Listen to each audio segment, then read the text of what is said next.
guys, Big Dirty is kind of big, no runny, and giving me some problems. I'm not getting power to the lift pump. This is the relay for it, which is good, and that is the fuse for it, which is good, but the only way to get the lift pump to pump is to run a hot wire off the battery to it. So I know the pump itself is good, and the oil pressure sensor which it runs off of, which is retarded, is good. So what I've done so far is unbolted the fuse box, and I'm gonna try and flip it over, and just a pain in the ass because all the wires for the fuses and the relays and crap that comes out of here goes through these two big gobs of wires, which are all run into some conduit. So what I need to do is figure out which wire goes to this relay and pull it out and install a new one, which is going to be a big pain in the ass.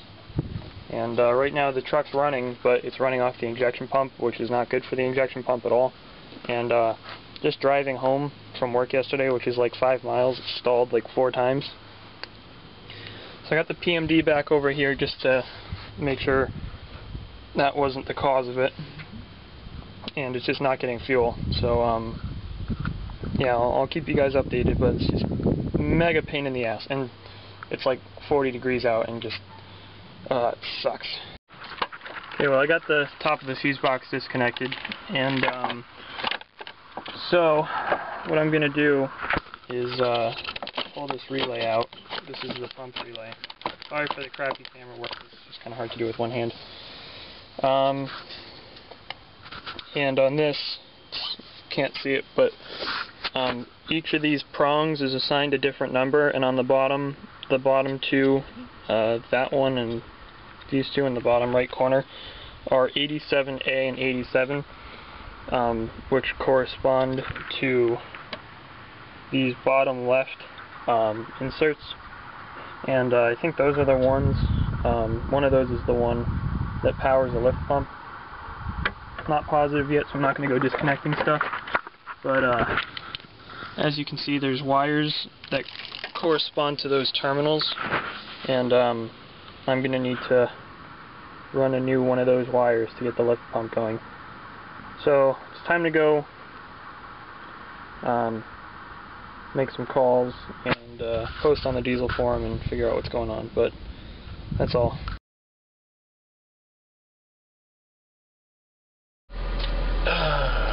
Well, tubers, it's the end of the day, and sitting here in Big Dirty, she's running good.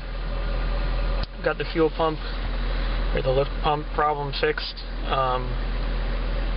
Highly doubt he'll ever see this video, but I just want to get a shout out to my buddy Scotty, not to be confused with Scott.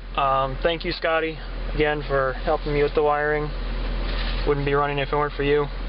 I owe you much more than just the 2 McDoubles.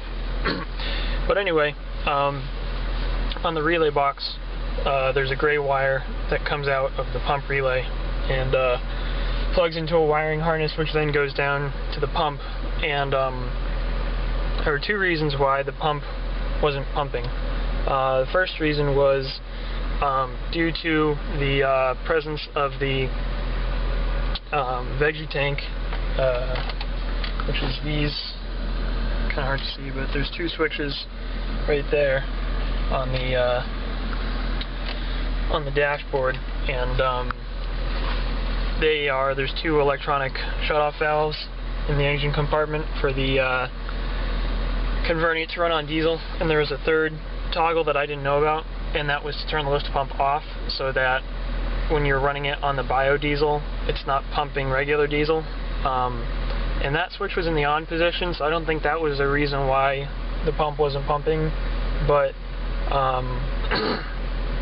either way, we took all that wiring out and just ran, because the gray wire that puts power to the pump had been spliced into for that biodiesel wire. So we took all the biodiesel wires out and reconnected the gray wire right into the harness, and Used a nice little connector and tape and everything, and so that should hold for now. We're going to solder it on Friday, so that should be a little bit more stable. And then the ground wire on the pump end was that was dicked pretty bad. It was jerry-rigged pretty bad, but we redid that connection as well, and it hasn't had any problems, and the pump is going and everything, and we hauled ass on the highway down to McDonald's and hauled ass back, and no problems. So truck's running good, and it's not starving itself for fuel anymore, so the injection pump isn't having to work overtime, which is nice. And I got my PMD relocated for the time being until I can get a proper Heath harness with a new PMD, which is going to be down the road a little bit. But yeah, $4 later, and the truck runs. So kind of a stressful couple days here with the truck stalling and everything, but thanks to Scotty, and thanks to the guys on the Tractor Forum, the 6.5 group on Facebook, and the guys over at the 6.5 forum at dieselplace.com. Thanks to all of them, the truck's going again, and yeah, no problems whatsoever. So now that the lift pump is working, cold starts should be, in theory, easier too. I'm going to plug the truck in again tonight, and that should help her run a little bit easier. The last thing that I got to do is I got a service engine soon light, which is cooching right there, and I got to take that over to this guy in town who works on 6.5. I think he might have a code reader for it, and got to figure out what's going on with that. It might be due to me relocating the PMD, because as soon as I did that, the light came on. But if that's all it is, I'm not really too concerned about it. That's all for today. Remember to rate it, comment, subscribe, add me as a friend, do all that crap. And over and out, tubes.